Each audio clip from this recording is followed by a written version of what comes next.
You done?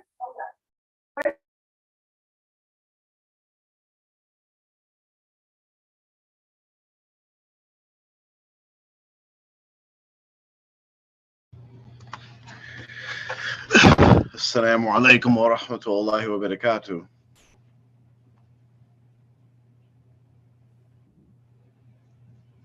Oops. Can everybody hear me? Yeah, I get you. All right, Sam, yeah, I Hear can me? hear you. Okay. All right. Let's see. Okay. All right. It's 8:30, so we're gonna go ahead and get started. Do we have the Shaherazad join yet? Not yet. Okay. Well, we'll get She's started. asking She for the should be link. joining us shortly, inshallah. Oh, okay. I think Yes. You're not gonna get it. You have to eat. Oh, he got it. Okay. All right. أعوذ بالله من الشيطان الرجيم. بسم الله الرحمن الرحيم. الحمد لله الحمد لله الحمد لله سبحان الله والحمد لله ولا إله إلا الله والله أكبر ولا حول ولا قوة إلا Now, بالله الصلاة والسلام على رسول الله صلى الله it عليه didn't work, وسلم. obviously. Give me that from sorry. Oh, you good, Amr? Oh, okay. Let's see. So, thank you for joining us for another installment of the R2F show. For anybody that's new to our show, the Return to Fitrah group, this is our signature show where we have guests on that talk about their experiences with spiritual abuse. We talk about various Islamic topics with the whole goal of helping other people and ourselves return to the true path of Islam and away from any deviancy and any sin that may take us away from the true path of Islam and pleasing Allah. So today, if you haven't noticed, we've been trying to give short mini lectures on certain topics at the beginning and end of our show, myself and Mubarak, just so that we can keep learning as we go along. And today, I didn't have much time to prepare, so I just kind of cherry picked a topic that came up in a conversation that I was having with somebody from my previous cult group experiences. So we had a conversation today, and we were talking the topic of, these people love Allah and they love Rasul Sallallahu came up, and the first thing that came to mind, and if many of you who have listened to scholars talk about various things, that you might have heard this phrase, and you might know about the famous poem, Arabic poem about Layla and Majnun, it's a love story.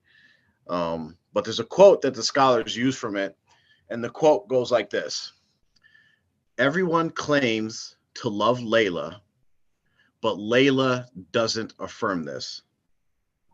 Okay, so let me repeat it again.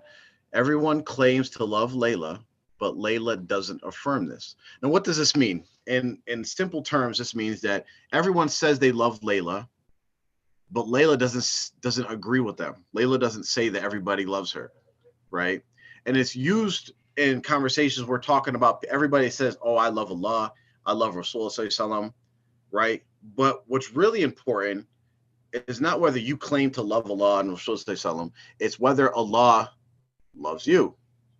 So I'm going to talk about, and I'm going to go right to the Holy Quran, and to talk about the different ways we know if Allah actually loves us.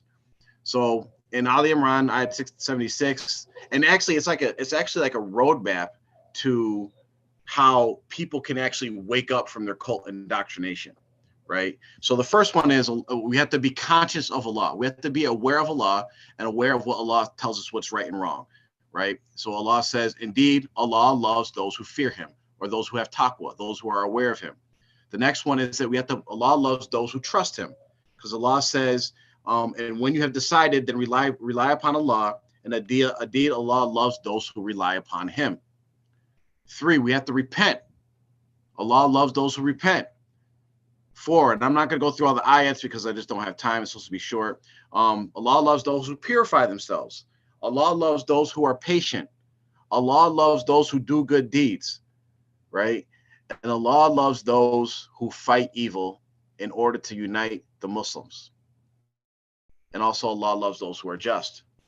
And so there's one ayat in particular that I want to pay attention to, and I'm going to go over it really quick because it comes up a lot, especially when you're talking about cult indoctrination, right? You hear the statement, hear and obey, hear and obey, hear and obey Allah, hear and obey Rasulullah sallallahu alaihi wasallam, and hear and obey those placed in authority over you. And that line right there is used to facilitate or justify a lot of abuse that goes on, especially in cult groups. So when we look at this ayat, one, we have to read the whole entire ayat to understand what it's saying. And then we go into the hadith to explain what does this ayat actually mean. So the whole ayat says, "O you who believe, obey Allah and obey the messenger, and those of you who are in authority, those who are placed in authority above you." And it continues to say, if you differ in anything among yourselves, refer to Allah and his messenger. If you believe in Allah and the last day, that is better and more suitable for a final determination. So right here in the ayah, if you actually read the whole ayah, it's very clear of what this means, right? If the people that are put in authority over you are not obeying the messenger, you don't obey them. If the people that are put in authority over you are not obeying Allah, you don't obey them. If they are telling you to do things that violate obeying Allah and Rasulullah, you do not obey them, right? So you may say, oh, he's just winging that from the hip. But let's go exactly to the hadith, and we'll end on this, and I'll end on the ayat that I wanted to really touch on, is that when you go into Tafsir Ibn Kathir, one of the ways that we understand ayats is we go down to actually why the ayats were revealed. And when you go into Tafsir Ibn Kathir, he relates the hadith of this ayat was actually revealed about Abdullah bin Hudayfa, who was appointed as a leader of an expedition. And long story short, there was some disagreements amongst them in the Sahabas, and he ordered all the Sahabas to get a bunch of wood, build a big fire, and then told them, walk into the fire as like a punishment. And then one of the Sahabas said, no, I'm not doing that. So right here, you would say, oh, he's disobeying the leader. Rasulullah himself appointed this guy in charge, so people have to obey him. So they disputed back and forth. Then the case came back to Prophet Muhammad and they told him what had happened. And this is what Prophet Muhammad said. And this is exactly the exact explanation of this ayat, right? Prophet Muhammad said that if they had walked into the fire, they never would have departed from it. Pretty much they would have went to hell. Why? Because they would have obeyed somebody that told him to do something that was contrary to what Allah and Rasulullah said. Okay, so when you look at the ayat and you look at the explanation of the ayat, it's actually the emphasis is telling you on when you are not supposed to obey these people. And this people that are in these cult situations, in these high demand groups, they need to really pay attention to what Prophet Muhammad and Allah is telling them. And there's other hadiths, and you can go on and on about Rasulullah telling you to obey the leaders except when they tell you to sin. And I'm going to end on this, and we'll get into our interview with Shaherazad, is that the one ayat that I found, and there may be more, but because I'm not a Hafiz, but the one ayat that I found is that we go back to the quote that says, everyone says they love Layla, but Layla doesn't agree with them. So let's look at the ayat where Allah actually talks about the people who really love Allah. The people who really love Allah. So we all say we love Allah, we love Rasulullah, but this is what Allah says about those who really love him. He says, if you really love Allah, then follow Rasulullah, and Allah shall love you and forgive you your sins. Allah is most forgiving and very merciful. This is in Surah Ali Imran, ayat 31. Look it up, look at the tafsir. So just to summarize, if we want Allah to love us, then we have to do the things in the Holy Quran and the Hadith that earns Allah's love. And if we really say that we really love Allah, then we have to follow Prophet Muhammad and what he says. And then Allah will love us as well. And in order to follow Prophet Muhammad we have to learn his sunnah. We don't just take some murshid, some sheikh, some imam, some imama saying, do this, do that, even though your fitrah is saying something is wrong with this. But you're saying, oh, I got to hear and obey. No, hear and obey Allah and Rasulullah, and those who are in authority over you that are actually obeying Allah and Rasulullah. So with that, we're going to get right back into our awesome interview with Shaherazad. Assalamu alaikum, Shaherazad. How are you doing today?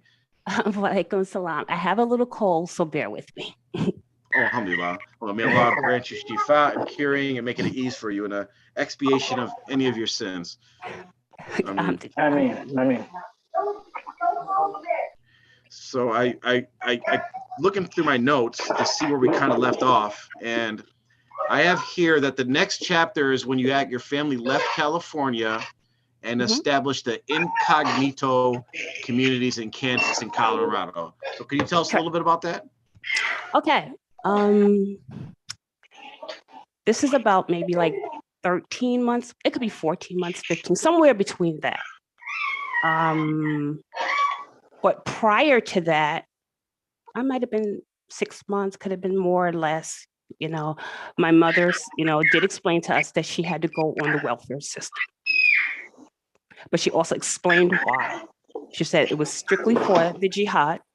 And in California, you had to bring all of your children to verify them. So she basically took us all down there and, of course, applied. And I did witness her, placing, cashing, her a check and handing it over to what they were a treasurer at the time. And again, remember, we lived in this apartment, villa, and it was all the community members, and Mubarak Jelani was upstairs. So I know that was the truth and she explained that none of the money belonged to us. So don't, for us not to expect anything, pretty much. But she did get food stamps, and the people who were in that villa, and I can only speak for them, also received food stamps. And how I know that, because in California, you didn't cash them in, they mailed them. So the ladies would pretty much be outside, and the mailman would hand them, their food stamps. So I would say, like I said, about 6 months after that, it could be more or less. One day she tells us that she didn't really want us outside too much, and it was pretty much the community decision, also for everyone else, and that the beast was upon us, pretty much, which is kind of code word for police or however. And she explained, she did have the radio on. She played the radio maybe a couple of days or however, and she said, she explained to us that, uncle, Atif, which they call Chubby, well, pretty much, something, happened to him, and not to answer the door. But she didn't really explain. You could kind of hear a little bit because it was the radio, and I was a little on the younger side. And from there, actually a knock did come to the door, and it was two FBI agents, but they also questioned the other Muslims in the villa. And the beast, technically, it was Mubarak Jelani who unleashed the beast onto his muhajireens, because he had taken muhajireens that had arrived, and also, I guess, other places. And though he was appearing to be, spiritual and guiding the people, and people taking their children to him, what you basically see with a spiritual leader, however. But there was an undercurrent. Now, this would come out a little bit later, actually sooner than later. I would, just kind of put those little dots together. So from there, my mother explained to us that we would be leaving, but she wouldn't be coming with us. She said that myself, my 6-year-old sister, my brother who's 14, my other brother who's 13, I was 13, we blended family, and that we would have to travel with a caravan of Muslims, and we knew everybody in that van. It was 2 vans, one for the males, one for the females, and it was pretty like these 15 passengers. And I actually even remember the date. I won't mention the exact date, but I actually remember the date because my mother had to get her check first, give it to the treasurer, and then the Muslims traveled. And this pretty much is how we landed in Colorado. I didn't know where we were going. I don't think my mother knew where we was going. All she said, I don't want, not to wear the kimar the way I had, and just pretty much put it in like in a bun. That's all I knew. Wow. So yeah, just real quick. So like we had something similar happen recently. Well, not recently, like maybe last 4, 5, 6 years ago in TMOA, where they were all commanded to pretty much not to dress down.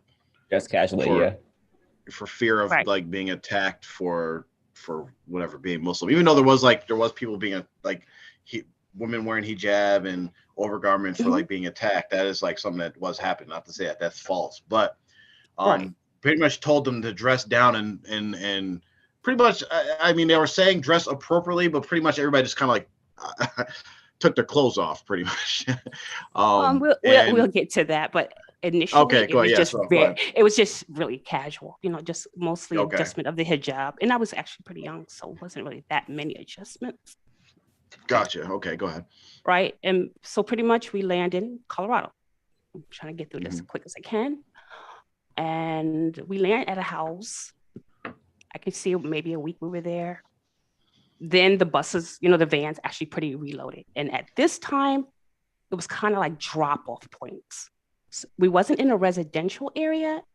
It was like if you come into like a rest stop or something of that nature. So family by family would just be dropping, drop a point until it was the last. And it was the woman's van.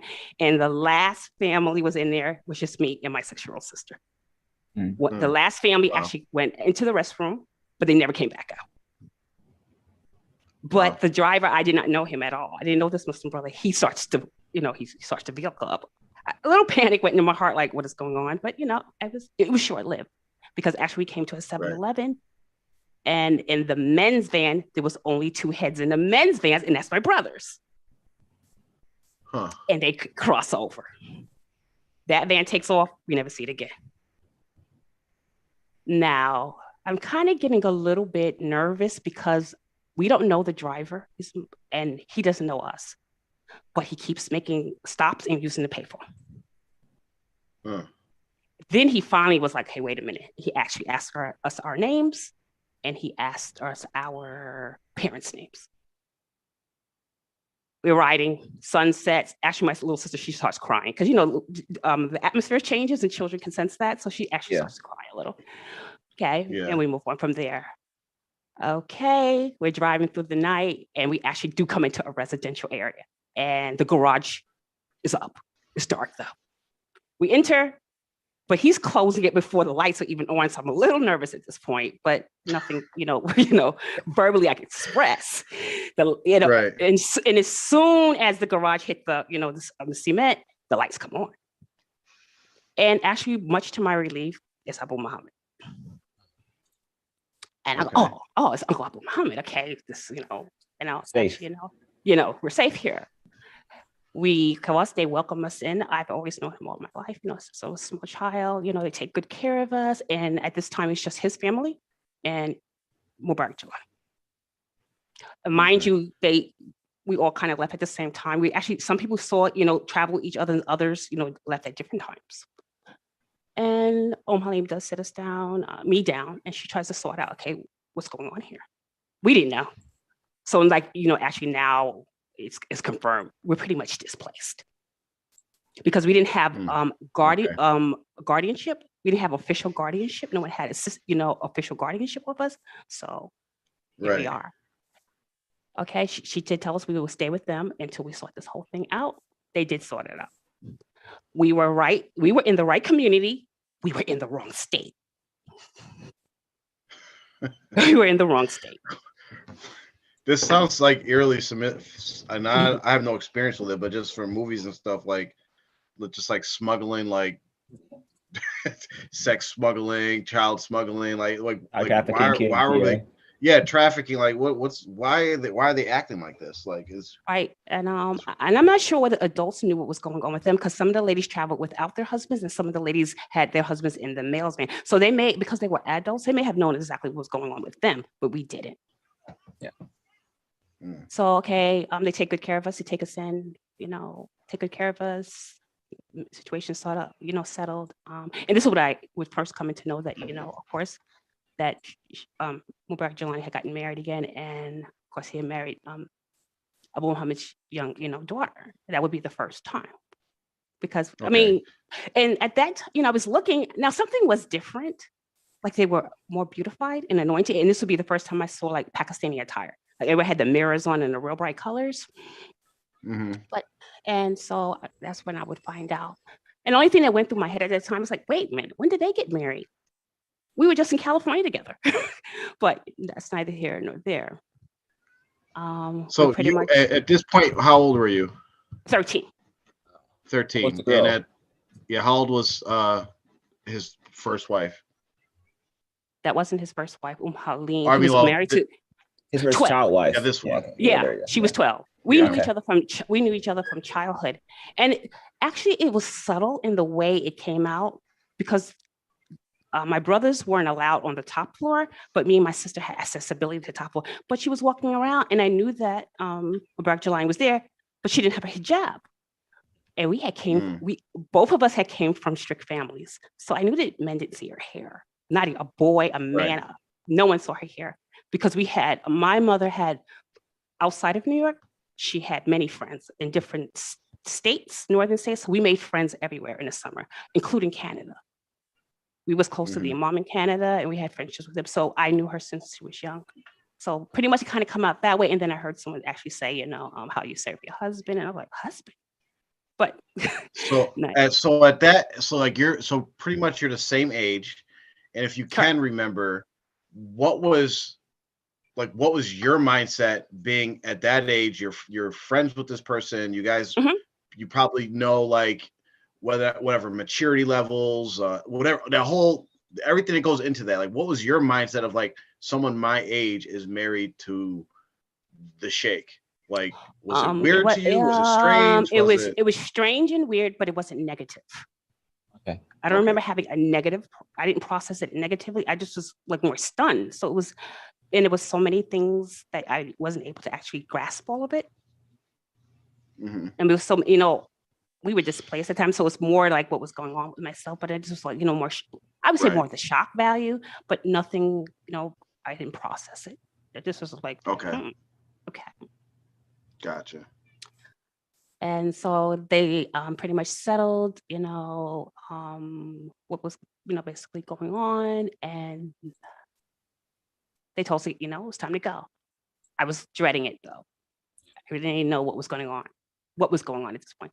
But when we come up and I kind of look, over on a tier, I see Uncle MJ. I'm relieved again because I knew him, very, very well. So, and he was the administrator in Kansas. And that was the state we were supposed to be in until our parents, we were reunited with our parents. Mind you, my mother, and the reason why they did it that way was because my mother was a child and she was in her latter trimester and she couldn't travel. Okay, gotcha. So pretty much MJ takes us, to Kansas. And of course, it's welcoming, everything's copacetic, as well, but it's a drastic change. Yeah. This is like incog. And at this point we get, we choose our names and explain the jihad. But this is like, incog. They had the wigs on, they had the tams, and everybody wore. Yeah, the ladies, wore wigs. And a scarf or just a wig? Wigs. Okay. Because we couldn't, our Islamic identity could not be revealed. And the ladies actually, they let the ladies work. Yeah, they let them work also. Okay, mashallah. Well, if Mubarak, you're here, like, what is the Islamic ruling on wigs? It's wearing wigs? It's not allowed.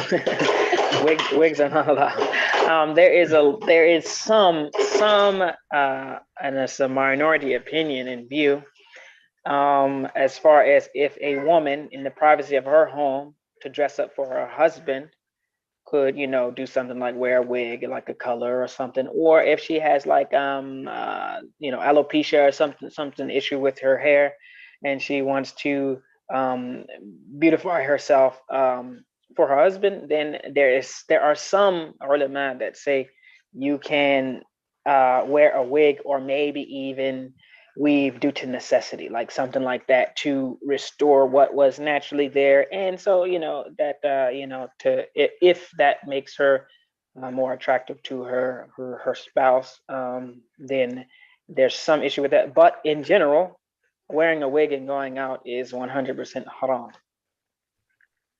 And it's actually like, isn't it also could be considered imitating the disbelievers? Because this is what Jewish women do because they can't show their hair. They actually wear wigs. That is exactly what they do. So maybe that's where he got it from. I don't know. Yeah. All right. Well, it was pretty much explained, to protect the community because we were under siege, the jihad, and this was the purpose, and this was the reason. Mm. And it's like I said, it was pretty, copacetic. We already knew their family, and our family was the only one living with the administrator, which was MJ, and he was still like Uncle MJ to us, and the widows. Were you generally like? Were you like at that time, if you can remember, were you like afraid of society, like really afraid, like wars about to break out, or people are gonna start attacking us, or was it just like just words being said? No. I wasn't afraid at all. It's just we were being told that, and Okay. And this would be, at this time, my brothers and sister and myself were introduced to the widows, Hazrat Shukri and Abdul Haq's widows. They lived there, so it's we live with them, and this is about maybe a month or so. My parents, we actually reunite, and of course that would be short lived. Oh, wow. Get into it. So my parents were there, we say about 2 weeks, maybe, if that. Because she lived in the administrative household, and there were 2 administrative households. Like when we left to go to Kansas, Abu Muhammad and his family came, also. I would say about a week or so, maybe after that, they came to Kansas also. So It's like 2 administrators, but we actually live in one of the administrators' household. So my mother, she's talking to me one day, and she said, Naib, she called him Naib Muhammad Jamal, because she already explained to us his station in California, that his name had to be changed from, his original name, Uncle Musa, to Muhammad Jamal, because he was the beauty of the Nabi Sallallahu Alaihi Wasallam, and he had supposedly his characteristics. It's okay. She explains that. Okay. And she says, of Naib, she says, Sheikh Jelani. Sheikh Jelani has, told the MJ, but she says, Naib, that he must find a young girl. That one of the young girls, I guess, there. She explains to me there has to be a young girl, and she has to be 12 years of age. And she had to have her woman monthly. But this is just talking to me. This wasn't, it was nothing concrete, pretty much. And it pretty much it buzzed around the community, pretty much, of all the, the families there. And there's only a few families there at the time. Some I knew, some I didn't know. Find a young girl, like for a babysitter, or what?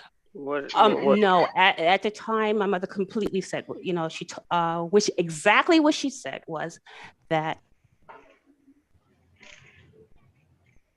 Naib Muhammad Jamal was told by Mubarak Jelani to find a young wife. And I already set the criteria for age. Oh, wow. For administrator in Colorado, which was Abdul Shakur. That was pretty much it.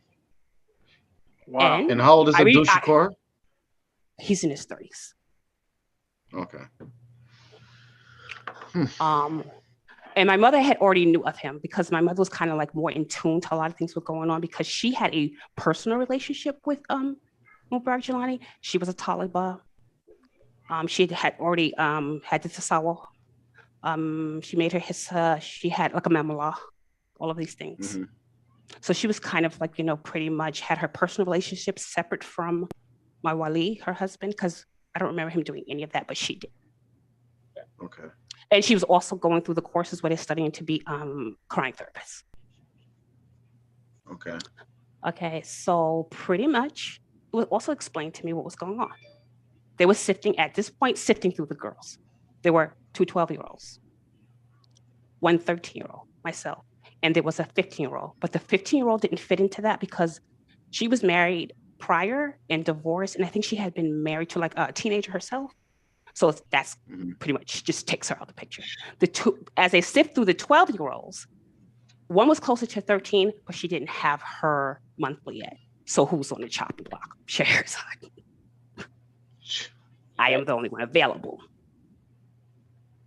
Even though my mother would see this completely different, at this time, they believe this was divine, divinity. We're in the right place at the right time, all of this stuff. And pretty much, I never talked to Uncle MJ or anything, or the administrators never spoke to me or anything. And it pretty much just goes away. Or in my young mind. I would say maybe a week or two from there, because at this point in time, by the time we reunited with our family, it's only about 3 weeks, if that. And just a knock on the door, and it's like our entourage of brothers come through. Nothing's pretty much said because it actually was pretty late. It's the next day. And my mother said, Shaherazad, and she went in it. Beloved of the Sheikh, Naib Abdul Shakur, where was she going? Adopted son, because at that time he had like some were adopted. So adopted meant a big deal. Like that was kind of like you were like bloodline almost. He was going around adopting grown ass men. Yep. Yeah, because they were adopted then, and this was something to be that alone and everything at this time. And people strive to be in this position, and so this is the next day, but wait, just pause real quick because I gotta decompress some of this because this is getting kind of like okay. This is so you go across country. So you just went. Let's rewind back to the first episode. You make hijra from a functioning Muslim community in New York City to the gangland of California, literally from one coast to the next, to the other coast, to the gangland of California. Then you go incognito, sent back across to the middle of the country. I wish we had like graphics so we could do like lines across the map, right? Back to the middle of the country, to Colorado, to the wrong place with a 12-year-old and a 6-year-old with 13. strange men. I was actually 13. 13. Okay, so 13, 6-year-old, without your parents, with strange men, end up in Colorado, find out the Sheikh's married to someone your age, and you're like, okay, when did that happen? You're in a house. Then it's like, okay, now they're supposed to be in Kansas. Ship them to Kansas. Then you finally reunite with your parents.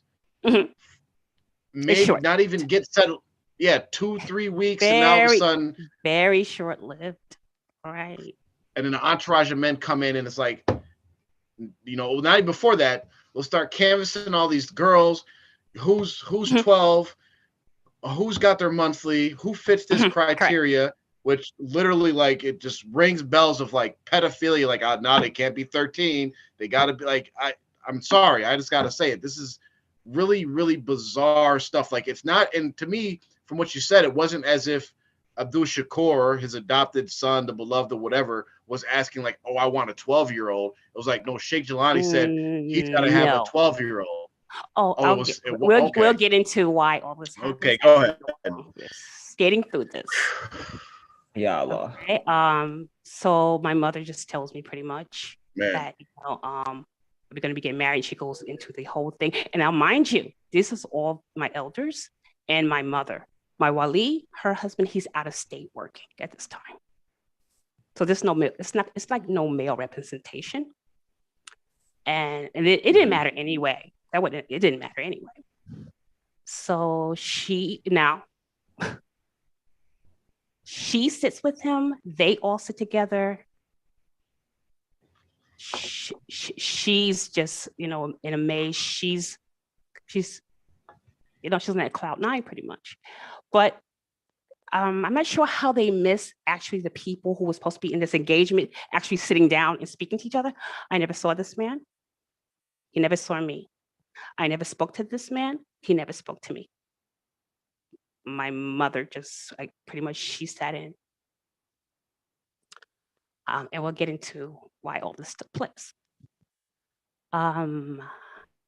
So I am taken to, we had a phone in the house, and they said, well, your wali is on the phone, he needs to talk to you. And the statement he made is that he was going to do his very best to get there. And that he would talk to me again, but I never talked to him. I guess they had made the phone call. This is what was explained to me. They did make the phone call, said that the father, was out of state and he needed to be there. And it came back and said, no. Father said, this happens now.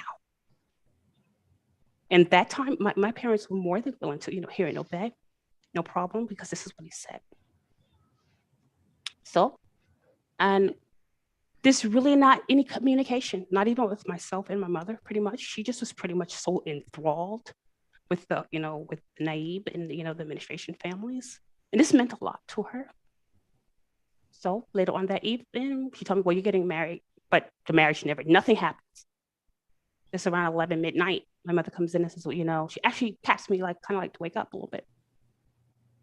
And without warning, she didn't even prepare me. I was sitting there by myself in the room. She had stepped out and knock on the door. And before I could even say anything, Uncle MJ comes in, Uncle Abu Muhammad comes in, and they have another brother. I'm sitting there.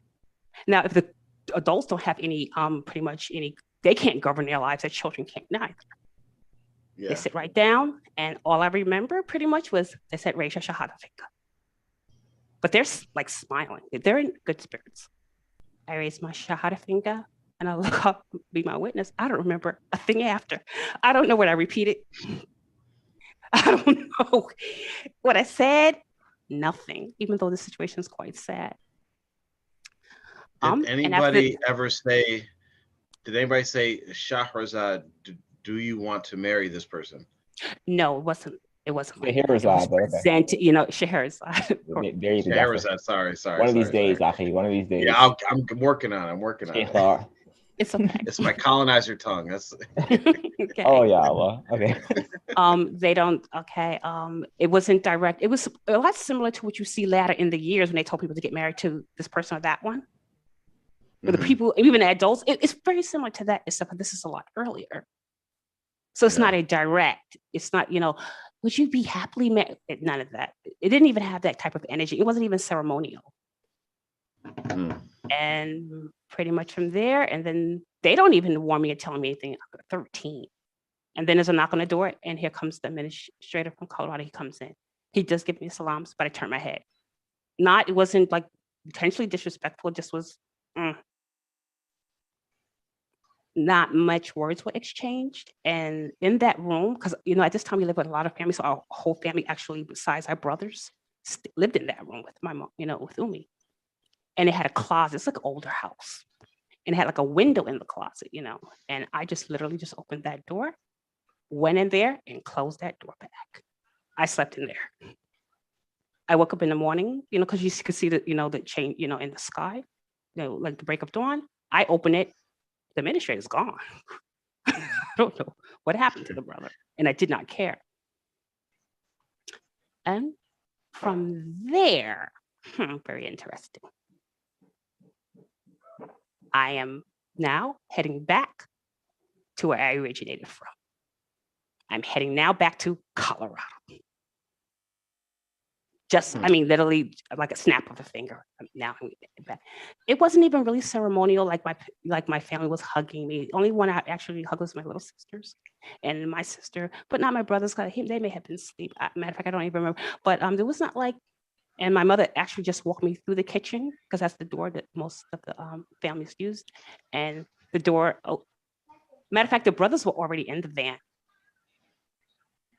It was a group of brothers in the van, and they just was waiting for me. And I just when I opened the door, but I kind of looked back, but my mother had already, the silhouette that's in the window, she had already left the door window, and they slid the van back, and I just crawled to the further seats in the back. I kept my mouth shut, and I just went. At this time, I didn't really know where I was going again, because that wasn't explained. I only knew it was an administrator. That was about it. And only until I arrived there in Colorado, I know exactly. Of course, back in Colorado again. Now it's explained to me why this had took place. I don't want to take up too much time. He explains to me, because he doesn't know me. Matter of fact, he couldn't even remember my name. And I have one of those more rare names, so you don't remember it easily. Anyway. How could you forget that name? I mean, I say it wrong, but I can't forget it. No. You cannot talk, Josh. And and it is explained to me what happened. He explained to me that he had a wife and children, and that he had brought his wife and children to meet Sheikh Jelani. And after that meeting, however, they still wanted to be very much married, but she did not want to join the Jamaat at all. So he had to write, and he explained to me, I'm not saying anything, he's pretty much talking to me. And he said he had to write, he said, a letter to that wife. And he said, well, I wrote the letter, and because he clearly made it clear, my sheikh told me to divorce her, that she would be a problem for the mission. Okay. Then he explains to me why he was still married, that he was engaged to another sister in the community. And they had just recently married, and they had just been married for about like 90 days when this situation takes place, this arrangement between myself and the administrator and myself. And I actually knew her. I grew up around her, And he explains that after they get married, something goes kind of, pretty much wrong, and she doesn't want to be married. But at this time, as in the future years, you don't marry, you get married with permission, and you only divorce with permission. So there wasn't about getting a divorce. And he said to me, it's not just what Uncle MJ said, he said, the administrator of Colorado said, Shakur, that at this point, there was going to be no divorces. He wasn't allowed to get a divorce. But I guess from all of his troubles, and of course, like my mother explained to me, he was on the Afghan campaign. Actually, he actually went overseas. And I think the American government sent the Muslim brothers back, however, and he then tells me that not only from MJ's mouth, that he said it to my mother and the people there.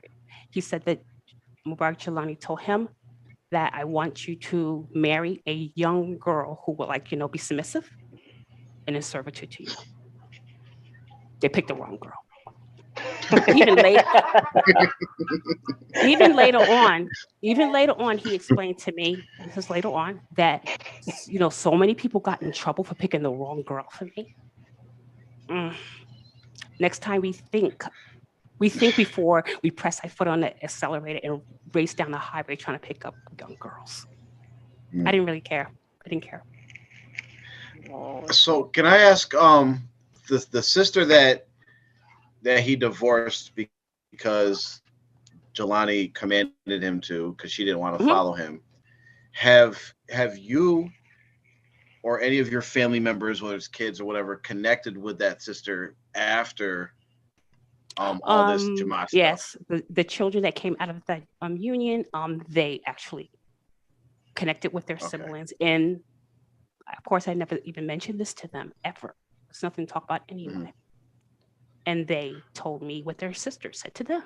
And it was an exact alignment, almost close to word from word verbatim of what the administrator had said years prior. They connected through, I think it was Facebook. It was MySpace at the time, and they connected through MySpace. Yep. Yeah, I spoke to that sister years ago. Oh, Yep. oh, Yep. subhanAllah. And it was interesting because she was saying that when they finally reconnected, it was I don't remember exact details, but it was just crazy the stories that everyone was told to pretty much like keep them apart. And when they like found out the truth, everybody was like, "Really? That's what it was." The sheikh commanded him to divorce her, and this is like when I talk to people and they bring up like situation happened either to me, Hanif J. Williams, my brother, and other people, Mhm. and a lot of people that don't know the history of stuff think like this is like no, this has been happening since the very beginning of TMOA. That the sheikh has been breaking up families since the very beginning of TMOA. Right. Absolutely. Absolutely. Um, This and of course, I'm back into the incog communities, and it's pretty much similar. You know, the very, very beginning is pretty much similar to Kansas, where I just came from. You know, mostly tired jeans. I don't remember the women in Colorado wearing wig stuff. That I don't remember. But you know, scarf, and they basically we watched the same movies over and over under the same genre. Lion of the Desert, Battle of Algiers, which was the movies kind of like was in cogged, and you know there was fighting. You know, Salahuddin. The Messenger wasn't, I don't think, was out at the time. And any type of military movie that would be pretty much, you know, would be basically watched. But well, you know, well, still basically with the situation that was explained, but I wasn't. It was going bad first week. And pretty much I shared, you know, it was a lady of the house. There was another lady of the house. There was two ladies of the house. And they talked to me, you know, we would talk. And she told her husband that I didn't want to be there and I wanted to go back with my family. She told her husband. Her husband told him. So kind of, you know, I practically slept in the kitchen anyway, for the most part. And he asked me, did I say it? I said yes. And he asked me why. I didn't have a reason. I just didn't want to be there. So he said, you know, I'm going to have to take you to the phone and you have to speak to father. And which he did take me, but I couldn't understand what that man was saying. It was totally inaudible.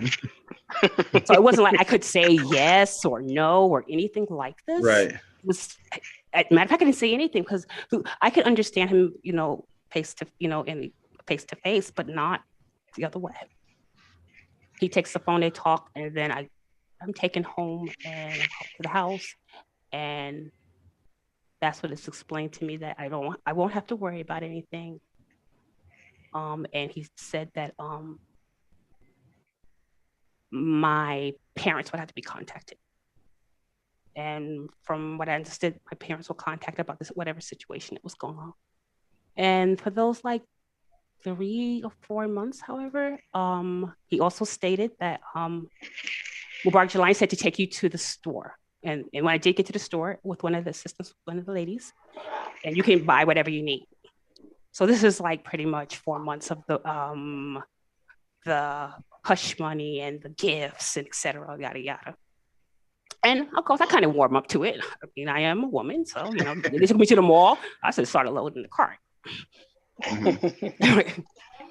You know, so but this is going on, and now I guess the situation. Well, actually, his wife did return. She did return back to the home, but the situation still there was no resolve. And at this time, they said I was promised to go back, and I could see my parents. And I'm thinking actually I'm staying, so I kind of like packed pretty much everything I have. And at this time now, this is like about 4 months later, and I'm 14 now. I'm 14 years. My birthday turns over, and I actually visit. This would be the first time I saw, you know, my mother, sisters, you know, family, you know, since I had left. It was not what I expected. Oh, go ahead, go on, because I have been talking. No, how many years did you spend on the Colorado land? Well, it wasn't the land, right? I spent 10 and a half or years the in community. Yeah, 10 and a half years. Okay. So like at some point they ended up buying property. Correct. And was that purchased by Sheikh Mubarak Jalani? He visited us often there. He visited often, and Okay. he and his wife made the purchase of the property. Okay. So we were there. Of course, I'm sent back to Kansas. Actually, I'm taken back by him and another brother. But I had no idea I would be returning back in that very same day. My mother's lit. She's lit. Wow.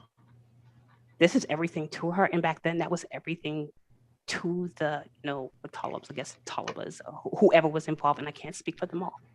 I mean, she just goes, I'm cursed. All the, cursed by Allah for not, being things I actually didn't understand. And it was so bad that they actually said that it may have been a sexual jinn who had been pleasing me perhaps in my sleep. And this is why. Oh God. Yeah. I'm going to be very forward here. There wasn't a sexual anything tingling anywhere in my body. Because at this stage, when you don't have that exposure to like male and, you're not being tampered with, those things don't exist. You're kind of like more in a pure state. And now later on throughout the years, I'm like, wow, okay, it's very interesting. But okay, we're going to pretty much scoot through that because that we will be there all night. We are not going there. It got ugly. What they say, the little Brooklyn baby came out of me, the whole 9 yards, so we won't go there.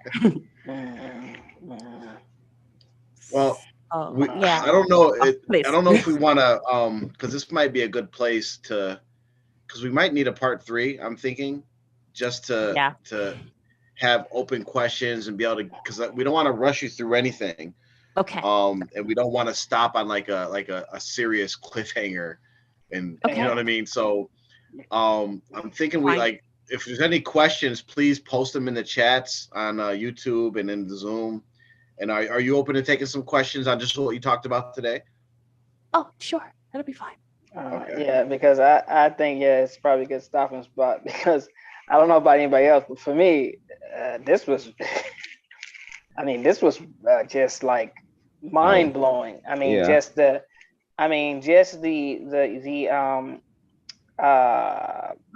sifting through and combing through the ranks for, barely pubescent young ladies, just a selection of, and it has to be within a certain range. 15 is too old. Wow. I'm literally I'm almost like, I'm speechless, but I wrote down some questions. I have quite a few questions, but I will let if anyone else has questions, they can go. If not, I will start asking mine because I was being very patient and being quiet, but I have just a few. Okay. So, are there any questions that we need to get to, or can I go ahead and just? So far, no questions. Just a lot of bleeps and this is crazy and like what the heck. Yeah. So I think everybody's still processing. So okay, well, and the one thing the first thing I just kind of wrote down, I think just in case anybody doesn't know what incognito is, should by now, but maybe we have some people that are not exactly sure what that is. So basically, like when you were saying like we were incog like real. So what would that entail? Would that entail? Because the initial stage of being introduced with it was just very subtle, and it was only basically the change of my kimar, and that was just pretty much in one. So it was a little shock, but it still wasn't like negative. It had I would say no negative connotation to it. It was just, oh wow.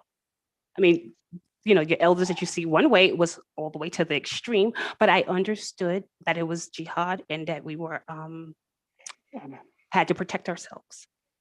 Now, of course, this would, as you pinning, the dots throughout the years, and of course, this whole operation is fraudulent to me, but this would be as the years come on, because we did receive a newspaper at the house, and we did occasionally watch news under monitoring. They did monitor news, and I didn't hear anything. But even when the news or newspaper, when I was still in New York, that would be in a newspaper.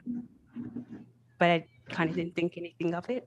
Just kind of let it go until actually as the years went on, I was able to pretty much see this, fraudulent type of operation.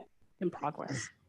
Absolutely. So, I mean, looking at the narrative, because I love to connect the narratives that we grew up with, you know, to what people who actually have the real information, the inside information, or information that kind of was hidden from us. And that is, the narrative is that our parents and everyone was on welfare, and Gilani came and took everyone off of welfare and made them upright, upstanding citizens, and whatever the case may be.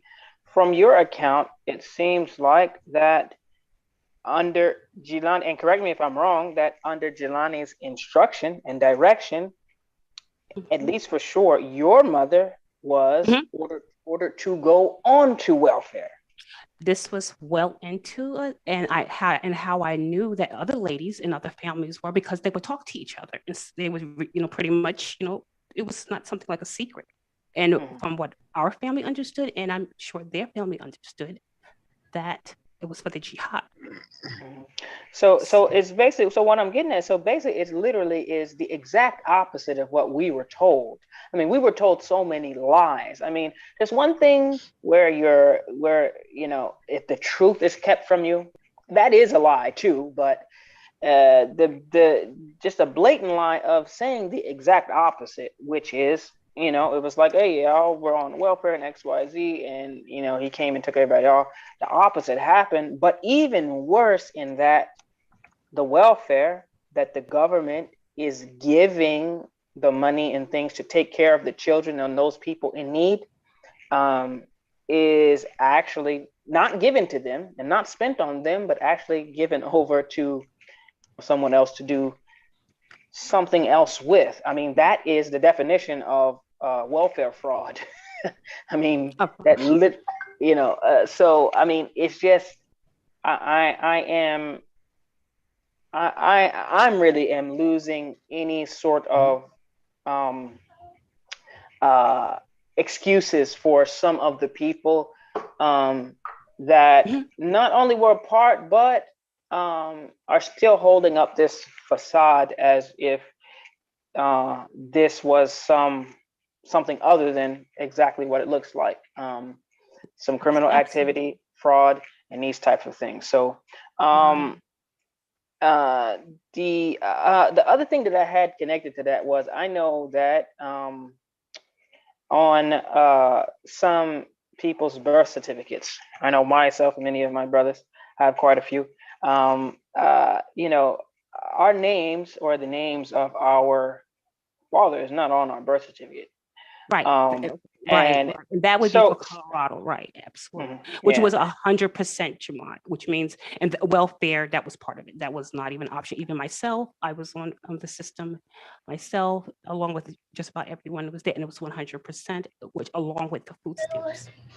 So basically, it was kind of it was pretty much, because I would ask my mother all the time, hey, yo, why I got just a bunch of X's on my birth certificate where it says father, it says mother's name, then on the father's name, just a bunch of X's. I would say, why is that? And she always say, you got to actually dad.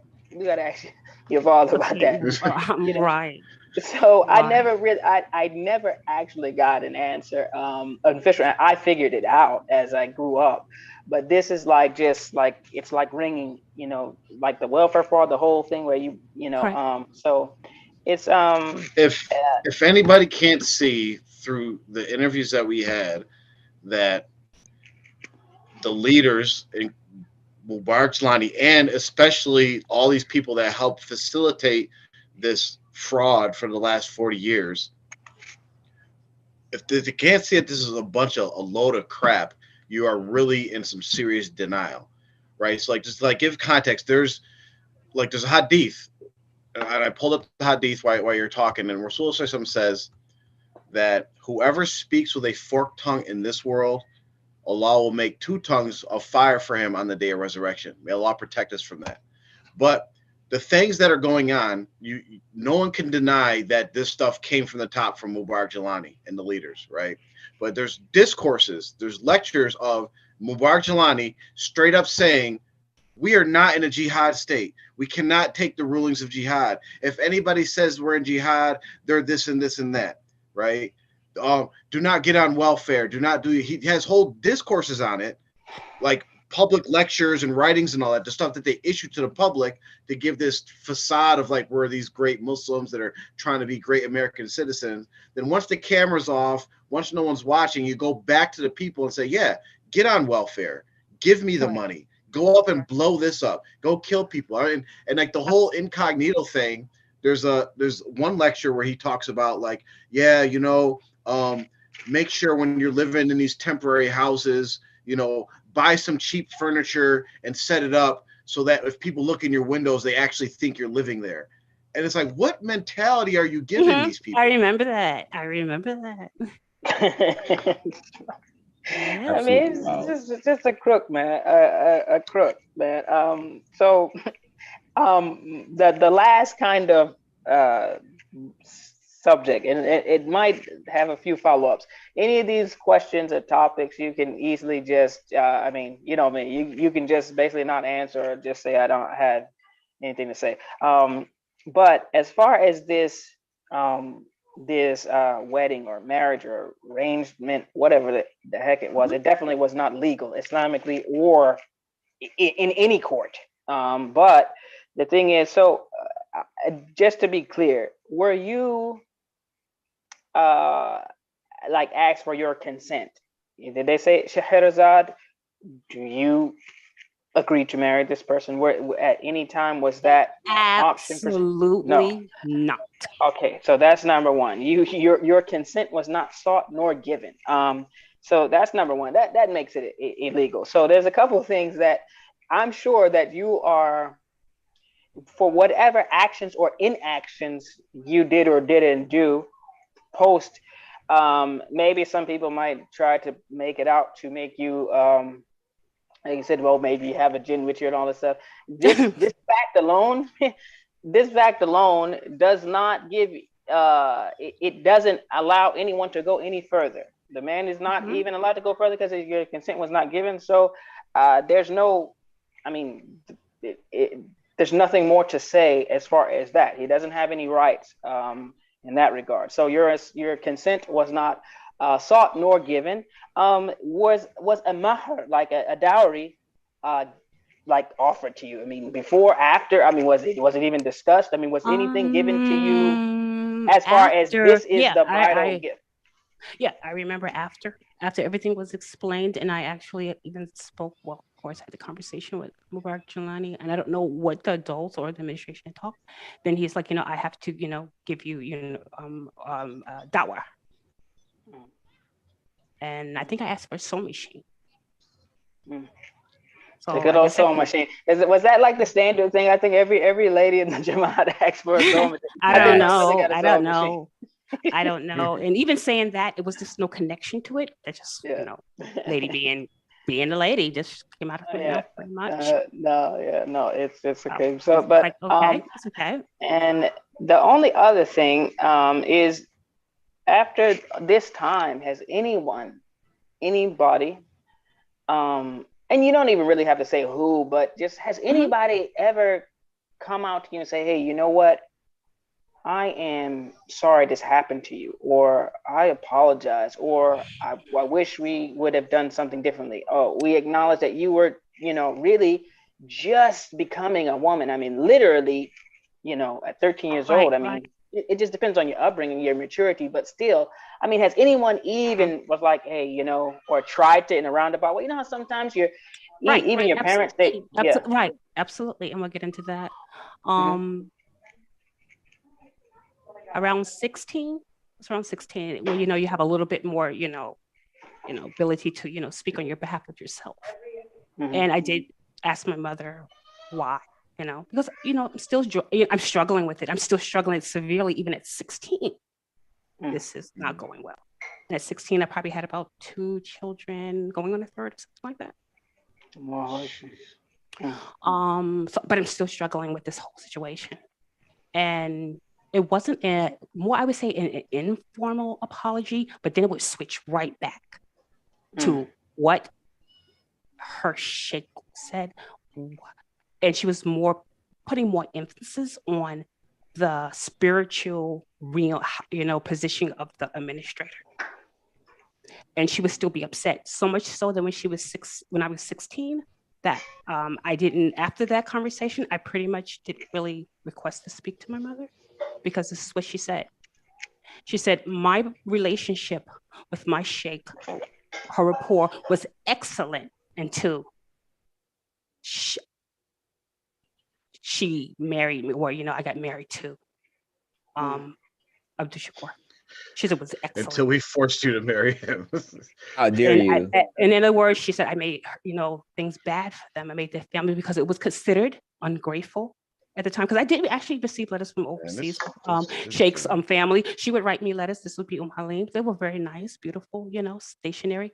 And she would continue to write, inshallah, I pray that you understand the grace and that has been bestowed on you, and things of this nature. So it wasn't just my mother, it was also people around me.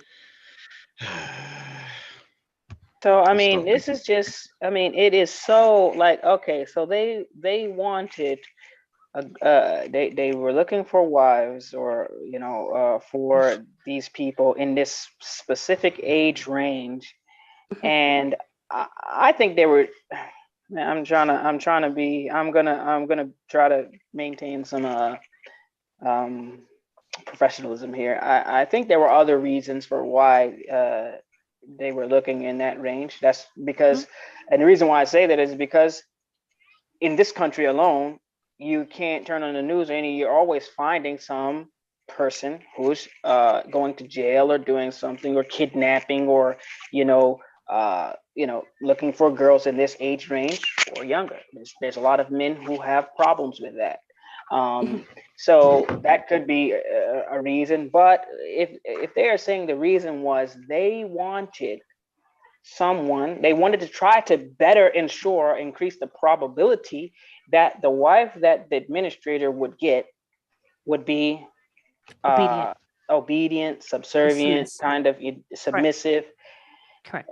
No one told them. I mean, anyone who has just sisters or daughters knows that some are, relaxed, and some are, the age really doesn't matter. I mean, it has to do with a lot of other things. So that to me just doesn't fly. I mean, a person who has sisters or daughters, or just is around more than one woman, knows that they have different temperaments and personalities and all those things. Some, it doesn't matter. So absolutely, to me, I don't buy that they said, well, if you get one in this age range, it will work.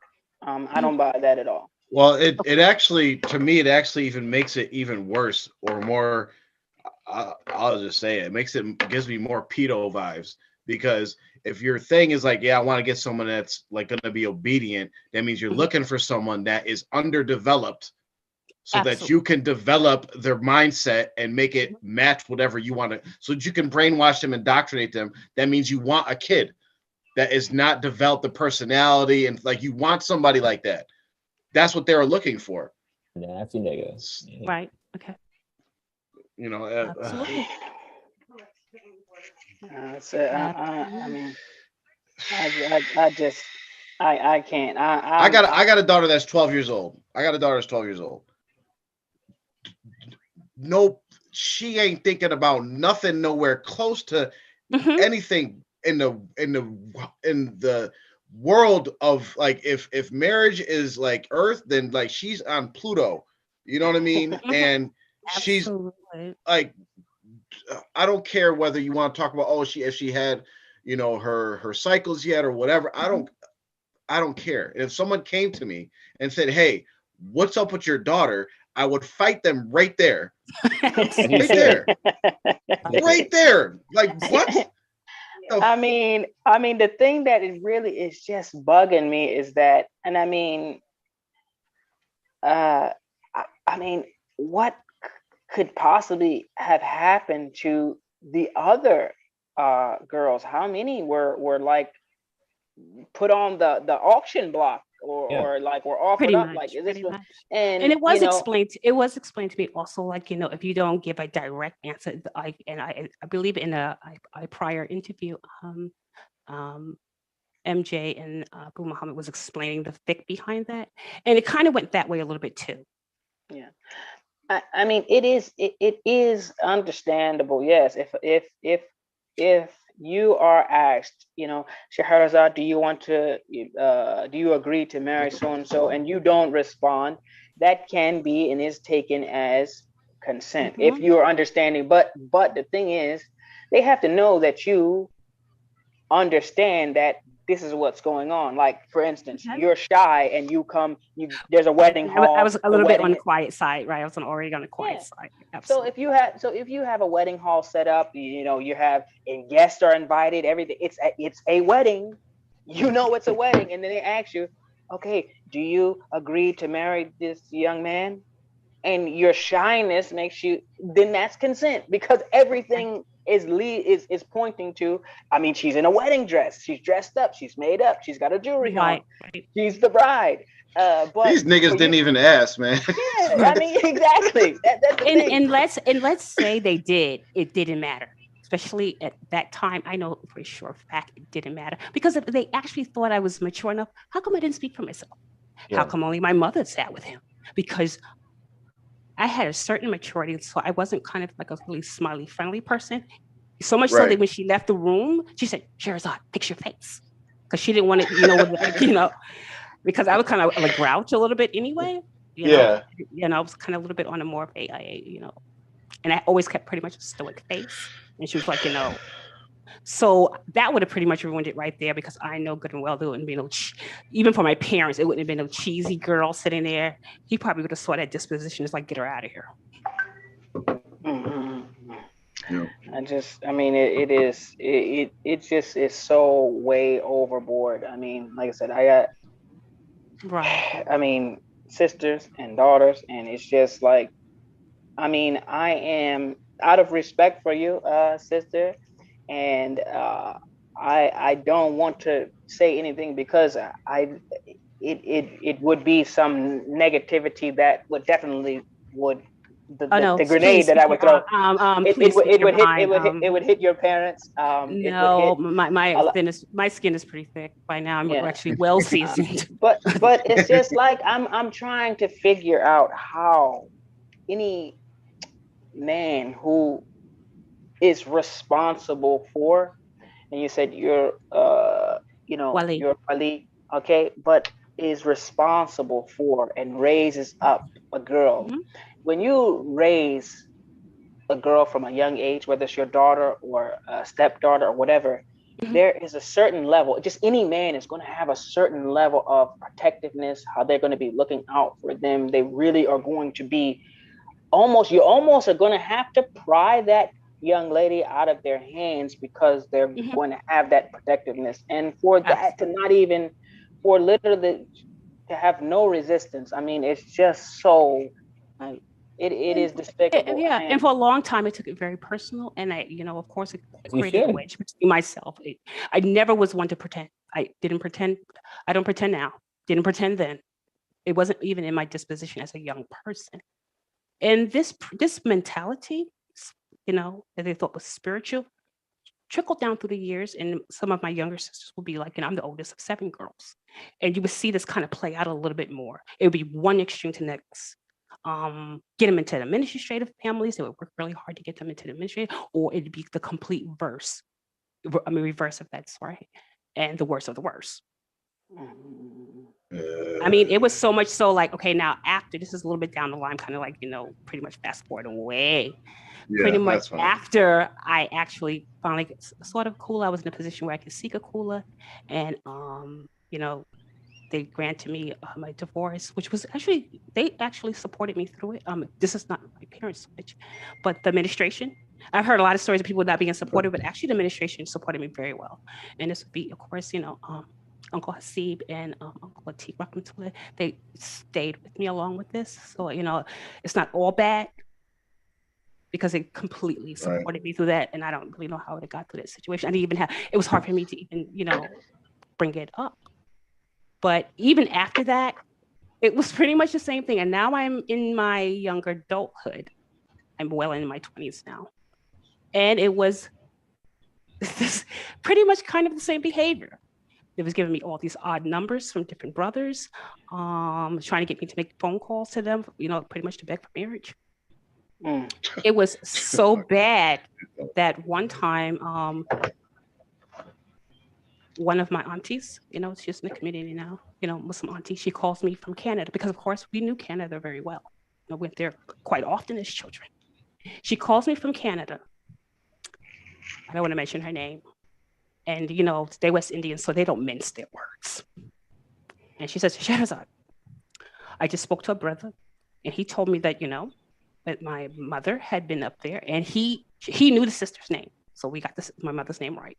And he said that this sister comes to me, and she tries to pawn her daughter off. And this brother was very short in stature. I was about 5'3", and I'm very tall in stature.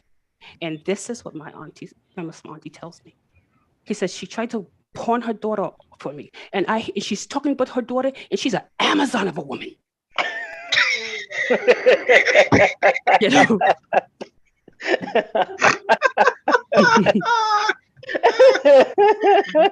Oh, shoot. And then he goes on because my auntie, I've known her, of course, since I was a very young girl. We visit Canada often enough to know her actually quite well. And then she goes on and said, and she has like about 10 lads, which meant children. So I was an Amazon of a woman. And I actually laughed. And this was the first time I found out I was trying to be sold in Canada. Wow. So, you go through all this stuff, so I've had so many years to pretty much, get through it, but it's still my story. And it's still probably many other people's stories. So, and that's pretty much way fast forward. No, that's fine because we're gonna have to have you on again because part 4. I mean after like 30 minutes into it, I was just like kind of done, like emotionally drained, and I'm really actually I'm laughing and stuff, but I'm really actually kind of pissed off. It's okay. Yeah, same. I'm really pissed off because listen, I'm gonna go on a little rant, a 2-minute rant, real quick. All right, I'm holding you to it. All you brothers, anybody besides MJ and Uncle Abdul-Azim, you guys are in debt. You guys are in debt to all these people for the last 40 years that you sat by and let all this crap happen. Okay, you guys came and you gave a little helping hand later after you might have realized you'd done some people wrong, but you never stood up and spoke out against all this crap that's been happening, and that it continues to happen, and all these people's lives are affected, and not everybody is as well equipped and as strong as people like Shaherazad to come out on top after all this. How many people have fallen away? How many people have left Islam? How many people have horrible lives because you guys are freaking cowards and can't even, you didn't have the power or the strength to stop it, but now you guys are still alive. You're in the sunset of your lives, and you still are sitting back, hiding behind your children, us, who are grown men as well now, and you can't even come forward and say, yes, what we did was wrong. Sheikh Jelani was a fraud. This is all bullcrap. We were not practicing Islam, and now you guys need to turn away from that. Why aren't you telling your kids and your grandkids that they need to get away from this crap? Because the same thing is going to happen for the next 40 years, and then it's going to be on your grandkids. It's going to be them that comes out and replaces us on R2F and says, yeah, this stuff is wrong. And the cycle will keep on going, but you have the ability now to it doesn't have to be on our show. Start your own show. We'll help you. Write a letter. Do something. Go have a meeting with your family. Say, this is wrong. This is wrong. Sheikh Jelani was a fraud. The 7 Sultan crap was bull crap. We were committing terrorist acts. We were killing people. We were marrying little kids. We were doing all these. Admit to it. Acknowledge the wrong. Speak out against it. Stop being freaking cowards. Stop sending us side texts through all these people that have already spoken out and saying, oh, yeah, I stand behind R2F. Yeah, I'm with them. And then we say, hey, come on the show. No, I don't want none of that, brother. Brother, I'm going to sit back here. I got, you know what I'm saying, blah, blah, blah, yada, yada, yada. It's bull crap. Say something. Otherwise, you're a freaking coward. Well, very well said. And just to piggyback off of Jaffer, I said this before, but for some reason, the old heads have to protect their era, and they can't admit that, like, yeah, I was bamboozled, and I was taken advantage of by a person that took advantage of me at the time. I thought he was this holy spiritual person who would lead me to this correct path, and after I was wrong, I had to just hold on to it because that's what I told people. Never be afraid to admit that you made a mistake. It's never too late. As long as you're still alive, you can admit you made a mistake. All right, you niggas got played. It happens. All right, it happens all the time. All right, so just like while you have time to do it, hey, hey, listen, I messed up. All right, we all kind of messed up. We all are frauds. All right, we all got taken advantage of. We all got scammed. All right, we're sorry. We didn't mean to keep on going on for this long. But if you just like sit by and you knew this happened, you did because it's crazy. Like that's like. I can't look at you differently. Like this happened, you knew this happened. Oh, it's for a shake, for a law. No. That's all gone now. All right. You have the opportunity now, right? While you're still alive, before you all pass and go back to a law, admit your mistakes and repent for your sins. And at the very least, I mean, you could at the very least, even if you don't want to say what you did, you can at the very least say, number one, you apologize for the people who have been hurt by some of your actions, or what's even worse, your inaction and your inabilities. You apologize for that, for the people that you know, and for all those people who you don't know what your actions and your inactions have done to affect the lives of other people, especially you're talking about young girls who were not given the same chance that a lot of these people are having now. And this cycle, who knows how many people are still. We had the show a few weeks ago about how a young girl was being pressured. Who knows if this cycle would start up again had it not been for some people to stand up and do something. But at the very least, these people are they're not brave enough to stand firm on what they believe. We believe in this wholeheartedly. Come out and say it. They're quiet, and they're not brave enough to come out and say, hey, it was wrong. At the very least, just say, this was wrong, what happened, and everyone who is following and believing in this should cease. Try to mend the fences and the families that were broken as best you can. Seek the forgiveness of Allah, but stop this foolishness. These old heads could stop all of it. All these fake sheikha running around and all this foolishness. Oh, the Mahdi is here and giving letter. All this made up bull crap. They could stop it today and say the first nigga that came. I mean, the first dude, Jelani, he was not who he said he was. And which means all the rest of these people piggybacking off of that foolishness need to just stop and try to heal and get over it and get these people. At least don't let it happen. The cycle of this foolishness happen to your children, your children's children, your grandchildren. There's people still going through this. And for those that know and knew all along that this was happening to people, it's shameful. It's shameful. I mean, I don't even have the energy and the emotion, and it's just drained right out of me.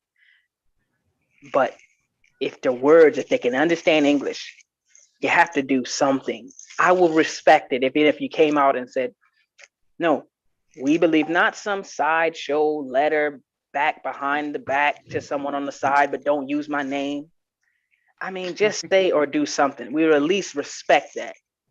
But at this point, I'm literally my heart is hurting for yourself, and I know you have gotten to a place where you can deal with it, but I don't know about the other young ladies who had to go through it. And I understand a lot of people not speaking out because they fear that just the disrepute that will come their way.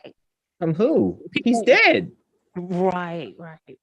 But that has been conditioned so long, but even so much so when I was thinking about Thomas, this conditioning was still there. Yeah. it had been conditioned so long to protect the organization and the leader. The condition was that I had to, and I thought I had got it wrapped pretty much up there, but when you actually get ready to speak, it's still there. Mhm. I was like, oh, okay. And, and alhamdulillah, for platforms that we have now with all our Muslim brothers and sisters, I was able to, and I even was like a hesitant. I was like, no, is this even worth it? But that was part of the conditioning. Mhm. Yeah. Mhm. Not so much that it was, a thing or right or wrong, because actually I do want these stories. There'll be many, and I'm very sensitive about the young Muslim as a result of it. But like I said, it's a conditioning, and it has to be kind of, pretty much, you have to overcome it pretty much. So and here we Absolutely. are. Yeah, but we're definitely gonna have to have you on for another show. At the very least, for like how when we had MJ on, how we have to have a show just to decompress, a decompression show where Yes. we definitely will have to do this, because after it kind of sinks in, I probably won't be able to sleep tonight. I'm telling you that right now. I'm sure that I Can we will do a post show pop up? Yeah, 100%, bro. Have one tomorrow on Sunday. It's like, ya Allah. Okay. But I would say we And definitely will. inshallah, of course, I'm not singled out. I'm not singled out. I'm sure there's others, this may also help us, this is not to bash our elders. This is not to bash our parents. This is not done out of anger or animosity. This happened, and this is part of our history. I'm not gonna front. I'm kind of angry. I'm about to say, actually, I might bash it I a am few elders on angry. pop-up show. I ain't gonna hold you. Like a And lot of y'all might get Oh offended. no, no problem, no problem. yeah, I'm trying not to, but I would say I would if there's anything just at least in wrapping up this show that you want to say, maybe to anyone who's listening, who maybe people in a similar situation, or maybe have similar experiences, or maybe those people who are confused about what to do, what to hurt, anything just in closing that you kind of want to leave them with, that might I don't know if anybody's gonna feel good, but at least to kind of help them. Right. I don't really pretty much don't have anything to say other than to journey wisely and to stick to Quran and Sunnah. Leave it in, and if we stuck to the authentic form, in this authenticity, then we didn't have the problems that we had today. Yeah, I mean, absolutely. Wrap us that would up. be pretty much. Yes, please. So with that said, it's a perfect segue, and the thing is, as our sister Shaherazad has said, and Jafar began with, and it was a very heavy hadith, that one that I had learned years ago, and I forgot, but it applies very well to some of these cold groups, in which Rasulullah said that had they followed that leader who told them to build the fire and go in it, that they would enter the fire and not come out. And that they would have been responsible. They would have been responsible for following what they knew was not in accordance with the Sharia, with the religious path in which Allah has put us on. And we will end off with an ayah from Surah Al-Jathiyah. And the reason why I've selected this is because in continuation of, we had a brother who said basically that what he was following, what he was on, was something that was at some different level, or something other than what we were doing, and we could stick to the Sharia, but he would follow whatever he was doing. So with that said, let's listen to and see what Allah says and what he said to Rasulullah sallallahu alaihi wasallam in Surah Jathiyah, verse number 17, in which Allah says, وَآتَيْنَاهُمْ بَيِّنَاتٍ مِنَ الْأَمْرِ فَمَا اخْتَلَفُوا إِلَّا مِنْ بَعْدِ مَا جَاءَهُمُ الْعِلْمُ بَغْيًا بَيْنَهُمْ إِنَّ رَبَّكَ يَقْضِي بَيْنَهُمْ يَوْمَ الْقِيَامَةِ فِيمَا كَانُوا فِيهِ يَخْتَلِفُونَ. That Allah says, we gave them clear proof in matters of the religion. They were given the clear proof. They differed amongst themselves out of mutual rivalry. They started to differ amongst themselves, and this has to do with the people before Rasulullah sallallahu alaihi wasallam, the Jews, the Christians, Bani Israel.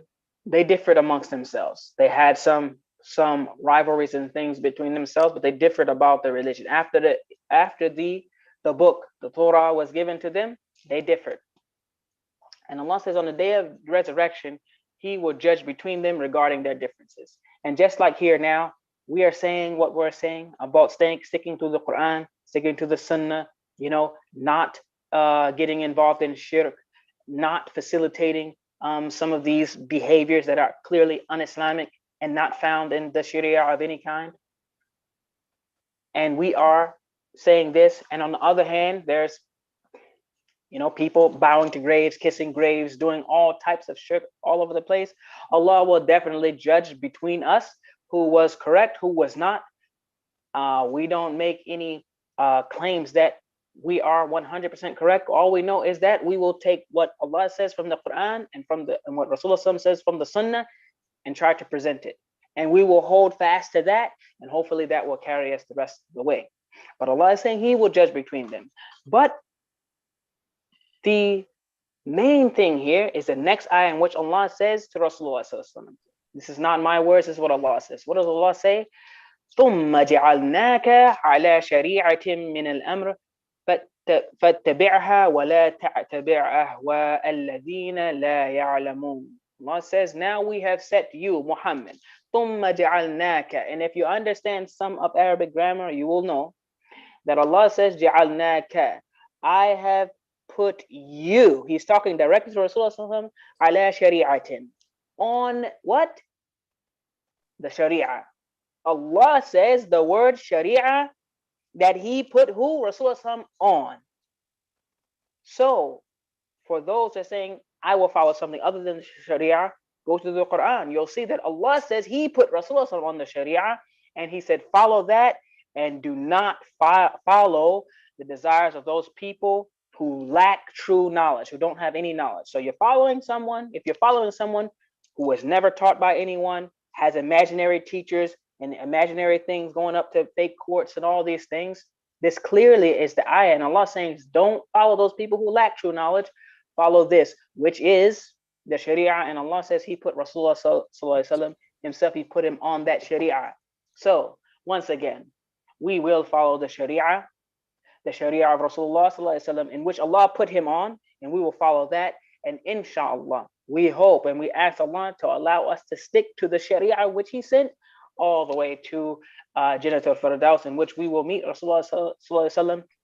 And those people who have desired to go another way, we say that you should reconsider and follow the Sharia of Rasulullah sallallahu alaihi wasallam. Otherwise, you will only have yourself to blame if you find that Allah will not accept, and He will not accept anything except for the Sharia that Rasulullah was sent upon.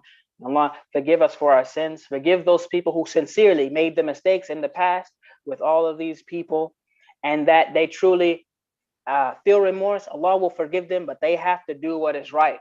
And they have to help people to stop being harmed by what they did. And Allah accept our efforts and accept those sincere people's efforts, and give us the strength to do what is right. Subhana rabbika rabbil izzati amma yasifun wa salamun alal mursalin walhamdulillahi rabbil alamin. Assalamu alaikum wa rahmatullahi wa barakatuh.